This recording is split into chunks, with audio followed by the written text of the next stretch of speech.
እቲ ህንፃ ናብ ላዕሊ እስካብ 15 ደረጃ እዩ ዝበፅሕ። እስካብ ክንደዚ ዝበፅሕ ህንፃ ሰባት ቢሮ ከፊቶም ይሰርሑልን ወይ ድማ ኣፓርታማ ገይሮም ከም መንበሪ ይጥቀሙልን።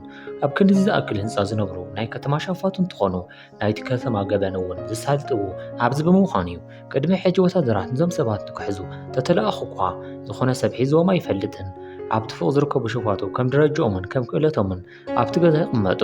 እዚ ማለት ድማ ኣብ ቀዳማይ ፎቅ ወይ ድማ ደብሪ ምንም ዘይኽእሉ ኣብ ካልኣይ ድማ ጽቡቕ ብቕዓት ዘለዎም ከምኡ እንዳበለ እስካብ ናይ መወዳእታ ደብሪ ዝኸድ እንትኾን ኣብ ደብሪ 15 ዝርከብ ድማ እቲ ሓያል እዩ። ካብኡ ድማ ተስፋ ዘይቆረፁ ፖሊሳት ዝኾነ ጉጅለ መስሪቶም ናብዞም ሰባት እዚኦም ልኢኾም እዮም። ሕጂ ግን ፖሊሳት ዝሰኽዕሎም ይመስል። ምኽንያቱ ራማ ምስኦም ኣሎ። ራማ ማለት ቅድሚ ሕጂ ፍሉይ ሓይሊ ተላኢኾም ክፍጽምዎ ዘይከኣሉ ሚሽን ንብሕቱ ዝፈጸመ ጀግና ፖሊስ እዩ። እቲ ፊልም እንትጅምር ራማ ዝተባህለ ሰብ ምስ ሰበይቱ እንዳርአየና እዩ። ሕጂ ናይ ራማ ሰበይቱ ጥንስቲ እንትኾን ንሱ ግን ፖሊስ ብምዃኑ ምኽንያት ብዙሕ ግዜ ክረኽበላ ኣይከኣለን። ራማ ቅድሚ ሕጂ ኣብ ሃገሩ ሙሉእ ዘቸግሩ ገበነኛታት ተኸታቲሉ ብምሓዝ ልዑል ኣፍልጦ ረኺቡ እዩ። ካብ ስራሕ ወፃኢ ድማ ቅልጣፉን ጉልበቱን ንምውሳኽ ስፖርት ብምስራሕ ግዚኡ ዝሕልፍ እንትኾን ምስ ሰበይቱ እውን ግዜ ይሕልፍ እዩ። ኣብቲ ህንፃ ዝርከቡ ሰባት ከም ዝፍለጥ ብኣደንዛዝ ሓሽሽን መሳርሒ ብምሻጥን እዮም ዝፍለጡ። ተማራይ ያዳኢ ዝበሃል ናይዚኣቶም ሓላፊ እንትኸውን ዝርከበሉ ድማ ኣብ ናይ 15 ደብሪ እዩ። እናትና ጉጅለ ናይ ግድነት ነዚ ሰብኣይ ሒዝናዮ ክንምለስ ኣለና ብምባል ንኣባላቱ ትእዛዝ ይመሓላለፍ። ብኻሊእ ገጽ ታማ ካብ ዝበሃል ንላዕሊ ጨካ ሰብ እንትኸውን ጃካ ከም ዝተዛረቦ ድማ ኣብዚ ህንፃ ዝርከቡ ሕድሕድ ሸፋቱ ብናቱ ትእዛዝ እዮም ዝንቀሳቐሱ። ንብዙሕ ዓመታት እውን ፖሊሳት ናብዚ እንዳመፁ ንዑ ንምሓዝ ከይተሰኽዕሎም እንትቐሪ ልዑል ኣፍልጦን ክብርን ብምርካብ ኣብዚ ህንፃ ምንባሩ ቀፂሉ እዩ። ታማ ዘይተተሓዘ ግን ንባዕሉ ፍሉይ ሓይሊ ወይ ከዓ ብቕዓት ነይርዎ ከይኾነስ ብዘለዎ ሓደገኛ ሰባት ምኽንያት እዩ። ሽሞም ካብ ዝለዓል ማእኸል እውን ማደጓን ኣንድን ዝተባሃሉ ሰባት ናቱ ፈለማታት እዮም። ማደጓ ብግሉ ፍሉይ ናይ ማርሻል ክእለት ዘለዎ እንትኸውን መብዛሕትኦም ፖሊሳት ድማ ዝቐትሎም ንብሕቱ እዩ። ማደጓ ምስ ፖሊሳት እንትበኣስ ከም ካልኦት ሰባት ሓደ ብሓደ ከይኾነስ ዘለዎ ናይ ማርሻል ኣርት ብብቕዓቱ ስለ ዝተኣማመን 3 ወይ ድማ 4 ፖሊሳት ንብሕቱ እዩ ዝገጥም። ብኻሊእ ገጽ አንድ ድማ ነገራት ብምሕሳብን ፕላን ብምውፃን ዝስዕቦ ሰብ የለን። ተማራይ ድን ከይተሓዝን ናብ ሕጊ ይቃረብ ዘይከኣለ በዞም ክልተ ሰባት ምኽንያት እዩ። ብኻሊእ ገጽ ድማ ብጃካ ዝምራሕ ናይ ኢንራማ ጉጅለ ኣብቲ ህንፃ በፂሖም እዮም። ብኻሊእ ገጽ ሻምበል ዋህይ ዝተባህለ ፖሊስ ቀዲሙ ኣብዚ ቦታ ዝተረኸበ እንትኾን እቲ ሰብኣይ ድማ ንጃካ ንምሕጋዝ እዩ መፅዩ። ናይ ጃካ ጉጅለ ድማ ብናይ ማርሻል ትእዛዝ መሰረት ናብ ክልተ ይኽፈሉ። ፍርቆም ብናይቲ በረ ድሕሪት ዝኣትው እንትኾኑ ፍርቆም ድማ ብቕድሚት እዮም ዝኣትው። ብኻሊእ ገጽ ብድሕሪት ዝኣትው ፖሊሳት ሓደ ጎፋር ዝተባህለ ሰብ ይረኽቡ።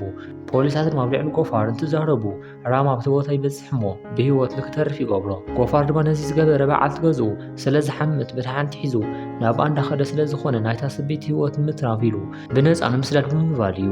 ካብኡ ድማ ተበታቲኖም ዝነበሩ ሕድሕድ ናይ ተማር ሰባት መሓዝ ጀሚሮም እዮም።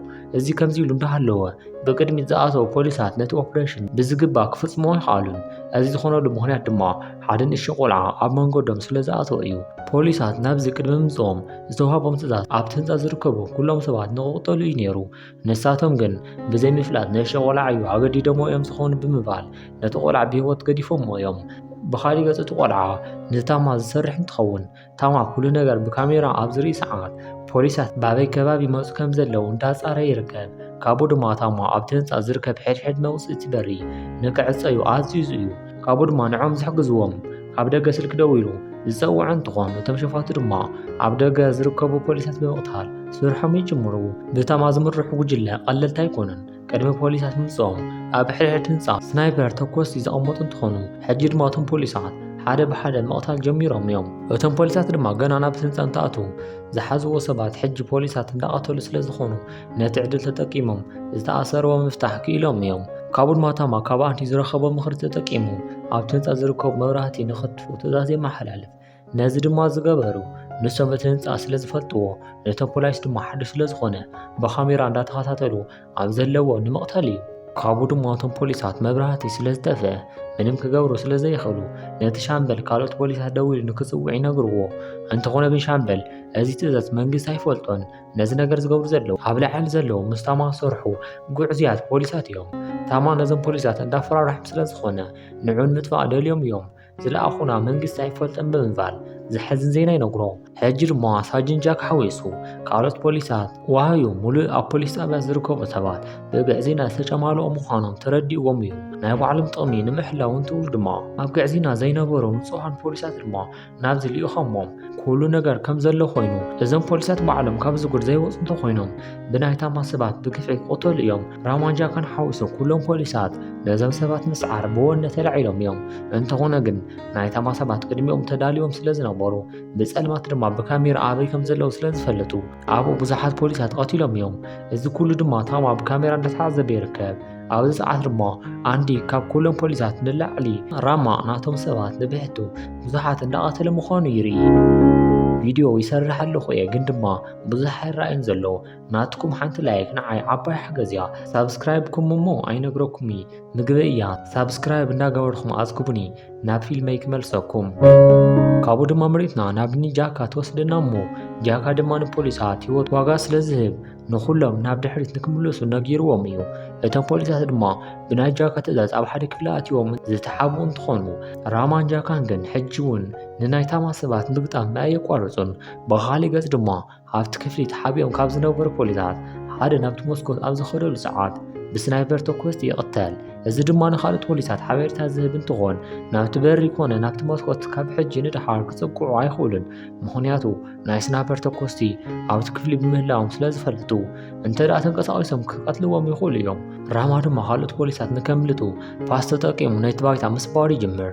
ሕጂ ድማ ራማ ነዚ ዝገብር ዘሎ ኣብ ታሕተዋይ ክፍሊ እቶም ስናይፐር ተኮስቲ መንባሮም ስለ ዘይፈልጡ ናብኡ ንከምልጡ እዩ።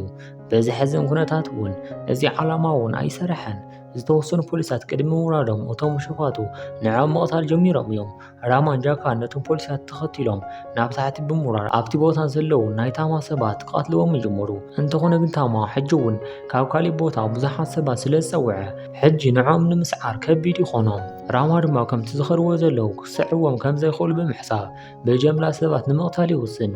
ነዚ ድማ ክሕግዞ ብዙሓት ሰባት ንክእከቡ ምስተጸበየ ናይ ኢድ ቡምባን ሲሊንደርን ናብኣቶም ይድርቢ። እዚ ድማ ታማ ካብ ደገ ንክሕግዝዎ ዝመፁ ሰባት ክመቱ ገይርዎም እዩ። ብኻሊእ ገጽ ታማ እዚ ኩሉ ነገር ብካሜራ ኮፍ ኢሉ እንዳተዓዘበ ይርከብ። ካብኡ ድማ ናቱ ታራ ሰባት ንራማ ከም ዘይስዕርዎ ስለ ዝተረድአ ማዶ ግን ኣንድን ናብ ታሕቲ ከይዶም ንክበኣሱ ይእዝዝ። ከምዚ ኢሉ እንዳሃለወ ራማ ካብ ዝተጎደሉ ናይ ፖሊሳት ኣባላት ማእኸል ነቲ ሓደ ናብ ሻድሻይ ፎቕ ንኽኸይድ ይገብሮ። ሻምበልን ጃካን ካልኦት ፖሊሳት ድማ ብሓባር ብምዃን ናብ ሓምሻይ ፎቕ ይኸዱ። ናብ ራማ እንትንምለስ ድማ ሻድሻይ ፎቕ ወዲኡ ዝተጎድአ ዓርኩ ሒዙ ናብ ሻብዓይ ፎቕ ምኻድ ይቕፅል። ካብኡ ድማ ንምቕጣል ብዙሕ ዘይኸበድዎ ግን ድማ ኣብ መንገዱ ዕንቅፋት ዝኾንዎ ዝተወሰኑ ሰባት ይረክብ። ሕጂ ኣብቲ ህንፃ ዝርከብ ኦርደር ስለ ዝተሓዋወሰ ዓብዪ ክእለት ዘለዎ ዘይብሉ ኣብ ላዕሊ እዩ ዘሎ። ካብ ጉና ሕጂ ዝርከበሉ ኣብ ሻብዓይ ፎቕ እኳ እንተኾነ ኣብቲ ቦታ ዘለዉ ሰባት ግን ክንድዚ ዝኣክል ብቕዓት ዘለዎም ኣይኾኑን። እንተኾነ ግን ሰዓቶም እስካዕ ዝቐተሎም ሓቢርዎ ዘሎ ፖሊስ ዝሞተሉ ዕድል ሰፊሕ እዩ። ራማ ድማ ንሓደ ሰብ ሂወት ዓብዪ ዋጋ ስለ ዝህብ ንኹሎም ፈጢኑ ንምቕታል ነቲ ፖሊስ ሒዙ መጓዓዝ ይጅምር። ብኻሊእ ገጽ ኣንዲ ክልተ ሰባት ብምሓዝ ናብ ሊፍቲ ይኣቱ። ብዝሕዝ መልክዑ ግን ተድልዩኒ ኢኹም ኢሉ ናብ ሊፍቲ ዘእተዎም ክልቲኦም ናይ ታማ ሰባት ይቐትሎም። እዚ ከምዚ ኢሉ እንዳሃለወ ዝተጎዳእ ዓርኩ እንዳኸደ ኣብ ዘለሉ ሰዓት ምስ ጎፋር ይረኸብ። ጎፋር ማለት ገና ናብዚ ህንፃ እንተኣቱ ፖሊሳት ሒዞሞ ሰበይቱ ስለ ዝሓመቶ ግደፍዎ ኢሉ ንከይቐተል ዝገበሮ ሰብ እዩ። ሕጂ ድማ ጎፋር ውዕለቱ ክምልስ ስለ ዘለዎ ንራማ ንዝተወቕዐ ፖሊስን ብምሓዝ ናብ ገዛ ይወስዶ። ካብኡ ድማ ጎፋር ምዞም ገበነኛታት ዘይሰርሕ እንትኸውን ኣብዚ ህንፃ ዝነበሩ ድኻታት ሰባት እዮም። ብኻሊእ ገጽ ናይ ታማ ሰባት ኣብዚ ጎፋር ከም ዝነበረ ስለ ዝፈለጡ ሰባት ኣባኻ ተሓቢኦም ድዮም ብምባል ንምፍታሽ ናብኡ ይመፁ። ኣብቲ ገዛ ድማ ዝተርጠርዎ ሓደ ቦታ ብካራ እንዳወግኡ እኳ እንተኾኑ ንኒ ራማ ግን ክረኽብዎም ኣይከኣሉን። ናይ ታማ ሰባት ምስ ከዱ ድማ ራማ ነዚ ፖሊስ ተንከባኸበለይ ብምባል ንጎፋር ሓደራ ይህቦ። ራማ ድማ ምስ ጃካ ብምሕዋስ ነቲ ግጥም ክቕፅልዎ ስለ ዘለዎም ንጎፋር ሓደራ ብምባል ከይዱ እዩ። ምርኢትና እንትቕየር ራማ ካብ ናይ ጎፋር ገዛ ገና ኣብ ምውፅኡ ምስ ናይ ታማ ሰባት ይራኸብ። መብዛሕትኦም ናይ ታማ ሰባት ድማ ናቱ ፎቶ ተዋሂቦም ንቐትልዎ ትእዛዝ ስለ ዝተዋሃቦም ኩሎም ንቀትልዎ ከሳድድዎ ጀመሩ። ታማ ድማ ንመብዛሕትኦም ሰባቱ ነቶም ፖሊሳት ገዲፎም ንራማ ክቀትልዎ ትእዛዝ ዘመሓላለፈ ኣብቲ በኣሲ ካብ ኩሎም ንላዕሊ ናይ ታማ ሰባት ስለ ዝቐተልሉ እዩ። እንተኾነ ግን ራማ ምስ ብዙሓት ሰባት ንብሕቱ እንተተባእሰ እኳ ንኩሎም ብምርታ ጉዕዞ ክቐፅል ክኢሉ እዩ። ኣብዚ ግን ዘይተፀበናዮ ነገር ይፍጠር። አንዲ ክልቲኦም ናይ ታማ ሰባት ዝቐተሎም ናይ ራማ ቪድዮ ኣብ ዝሪኤሉ ሰዓት እዩ። ኣስተውዒልኩም ተወኹም ነቲ ቪድዮ ኣብ ዝሪኤሉ ሰዓት ደንጊፁ ኣትኺሩ ዝሪኦ ዝነበረ አንዲት እዩ ነይሩ። እዚ ዝኾነሉ ድማ አንዲትን ራማን ኣሕዋት ስለ ዝኾኑ እዩ። አንዲት ድማ ናብ ራማ ምስ ቀረበ ኣብዚ ኩነታት ምምርኻቦም ከም ዝሓፈረ ይነግሮ። በዚ ኩነት ድማ ናብ ገዝኡ ኣይኸድን። ኣቦይ ነዚ እንትርኢ እንታይ ይብለኒ ሕጂ ግን ንስኻ ካብዚ ብሂወት ክትወፅእ ስለ ዘለካ ክተምልጥ ክገብረካ ይኽእል እየ ናብ ገዛ ተመለስ እንዳበለ ይልምኖ። እንተኾነ ግን ራማ በዚ ሓሳብ ከም ዘይሰማማዕ ገልፂ እዩ። መሳርሕተይ መብዛሕትኦም ቆሲሎም ኣብ ገዛ ዓፂኦም ኣነ ካብዚ ክኸይድ ኣይኽእልን ብምባል ንኣንዲ ነቁሮ። ብኻሊእ ገጽ ድማ ዋህዩን ጃካን ካልኦት ኣባላቱን ኣብ ሓምሻይ ደብሪ ተሓቢኦም ይርከቡ። ኣብቲ ሰዓት ጃካ ዝሓረቐ እንትኾን ዋህዩን ካልኦት ፖሊሳትን ንግዕዝንኦም ክብሉ ዝኽእሉ ፖሊስ ንምንታይ ከሽውድዎ ከም ዝኽኣሉ ክሓትት ይጅምር። ዋህዩ ግን ብዝሰርሕ ነገር ዝኾነ ጣዕሳ ኣይተሰምዖን። እዞም ፖሊሳት ኩሎም ምሟቶም ዘይቀረ ኣነ ንስኻን ብምዃን ነቲ ሰብኣይ ንቕተሎ ነታማ መስከተልናዮ ብዙሕ ሃፍቲ ክንረክብ ኢና ብምባል ንጃካ ንምሽዋር ይፍትን። ጃካ ድማ በዛ ሓሪቑ ንዋህዩ ደጊሙ ከምዚ ዓይነት ዘረባ ንከይዛረብ ብምትንካኽ ነቲ ክፍሊ ለቂቑ ይወፅእ። ጃካ ድማ ካብቲ ክፍሊ ምስ ወፀ ምስ ማዶግ ይራኸብ። ማዶግ ናይ ኮነንዶ ሓደ ፖሊስ ሰለስተ ፍሉይ ሓይሊ ዘይስዕርዎ እንትኾን ሕጂ ግን ሂወቱ ንምድሓን ምስኡ ክበኣስ ይጅምር። ኣብ ማእኸል ድማ ማዶግ ንጃካ ዝቐትለሉ ዕድል ረኺቡ ነይሩ እዩ። እንተኾነ ግን ንባዕል ምፍታን ስለ ዘሐጉሶ መሳርሒኡ ይድርቢ እሞ ምስኡ ብኢድ ንክበኣስ ከም ዝደሊ ንጃካ ይነግሮ። ኣብቲ ግጥም ድማ ጃካ ዝተኸኣለ ኩሉ እንተገበረ እኳ ንማዶግ ምስዓር ግን ዘይከኣል እዩ። በዚ ሕዝን ኩነታት ግን ማዶግ ንጃካ ክሳዱ ጠዊዩ ቀቲልዎ እዩ። ብኻሊእ ገጽ ምስ ፍርሒ ዝኾነ ምልላይ የብሉን ዝበሃል ራማ እውን እዚ ነገር ተሓቢኡ እንዳተዓዘበ እዩ ነይሩ። ራማ ድማ ወፂኡ ንከይበኣስ ንሂወቱ ይፈርሕ። እንተኾነ ግን ራማ መሳርሕቲ ፖሊሳትን ኣብ ዝደለየሉ ሰዓት ንዋህዩን ሓደ ፖሊስን ኣብ ዝተሓበሉ ይረኽቦም። ነቶም ፖሊሳት ድማ ጃካ ብማዶግ ዘሳቕ መልክዑ ከም ዝሞተ ይነግሮ። ኣብ መጨረሻ ድማ ዋህዩ ነቲ ሰብኣይ ዝኾነ ሰብ ክስዕሮ ኣይኽእልን ዘለና መማረፂ ታማ መሓዝ እዩ። ታማ እንተሒዝናሎም ኩሎም ዝፈርሑና እንትኾኑ ንታማ ብምሓዝ ድማ ካብዚ ህንፃ ብሰላም ክንወፅ ንኽእል ኢና ብምባል ሓሳብ የቕርበሎም። እቲ ደርቢ ናይ መጨረሻ ክፍሊ ድማ 15 እንትኾን ኣብኡ ድማ ዝርከብ ታማ እዩ ብምባል ናይ ታማ ኣድራሻ ይነግሮም። ምርኢትና ድማ ተቐይራ ንራማ ናብ 15 ደብሪ ዝኾነ ሰብ ብቐሊሉ ክበፅሕ ኣይኽእልን። ኣብ መንገዲ ዘለው ሕድሕድ ሓለውቲ ክቐትልዎም ኣለዎም። ንሰለስተ ኮይኖም ድማ ነቶም ሰባት እንተቐተሉ መንገዶም ይጅምሩ። ብኻሊእ ገጽ አንዲ ንካልኦት ፖሊሳት ብሰላም ክወፁ ስለ ዝደለየ ናብ ታማ ተሓቢኡ ይኸይድ። ናቱ ዒላማ ድማ ታማን ምቕታል ዝነበረ እንትኾን ከይተሳኽዐሉ ቆሪቡን ኣብ ኢዱ ታማ ይወድቕ። ኣብዚ ሰዓት ድማ ታማ ንኣንዲ ብማዶግ እንዳቐጥቆጦ ይርከብ። ብኻሊእ ገጽ ድማ ራማ ሓው እንዳተወቃዕ ምዃኑ እንትርኢ ናብቲ ክፍሊ ይበፅሕ። ማዶግ ንባዕል ምፍታን ስለ ዝፈቱ ንኣንዲት ምስ ፈትሑ ክልቲኦም ንክበኣሱ ይሓቶም። ምናልባት ንኻሊእ ሰብ እንተትኸውን ነይሩ ራማ ንብሕቱ ክገጥሞ ነይሩ እዩ።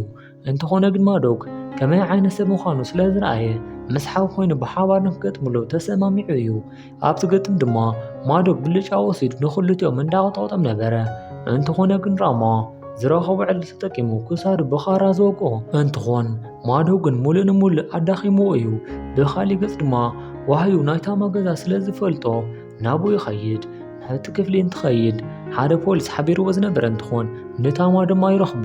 ኣብቲ ሰዓት ድማ ዋህዩ ሓቢርዎ ዝነበረ ናይ ባዕሉ ፖሊስ ይቐትሎ። ንራማ ድማ ናብ ታማ ዘለሉ ክፍሊ እንዳጎዩ ኣብ ዝኸደሉ ሰዓት ዋህዩ ሕጂ ንታማ ዓጊትዎ ከም ዝርከብ ይርኡ።